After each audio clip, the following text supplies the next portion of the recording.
Good morning friends. Welcome to our channel Pavan's stories. ఈరోజు కవిత అంతా ఇరుకే అయిపోయింది కదా. అంతా ఇరుకే అయిపోయింది నిజమే కదా. చిరిగిన చొక్కాకు అమ్మ చక్కని అతుకు వేస్తే అసలు కనిపించేదే కాదు. 1000 రూపాయలు పెట్టి కొన్నా ఇప్పుడు ఆ అందమే లేదు. పడే చైన్ పెట్టుకొని మరీ సైకిల్ నడిపిన ఆ ఆనందం 120 వేగంతో పరిగెత్తే ఏసీ కార్లలో కూడా దొరకట్లేదు. ఒకే ఒక్క రూపాయితో మనసు నిండిన కాలం ఇప్పుడు క్షణంలో 1000 ఖర్చు చేసినా అసలు దొరకడమే లేదు.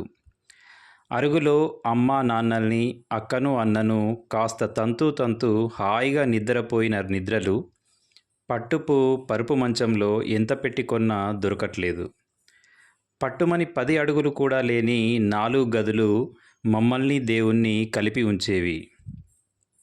దానికి 4గింతలు చేసి అందాలు అద్ది చూస్తే ఒక్కొక్కరు ఒక్కో గదిలో, చివరికి దేవుడు కూడా. ఆదివారం వస్తే పప్పు, చారు, పాపడ అమ్మ వడ్డిస్తే హాయిగా కడుపు నిండిపోయేది. ఇప్పుడు తెలియనివాడు ఎంతో వినయంతో వడ్డన చేసినా అందులో ప్రేమ లేదు, అది అరగడము లేదు.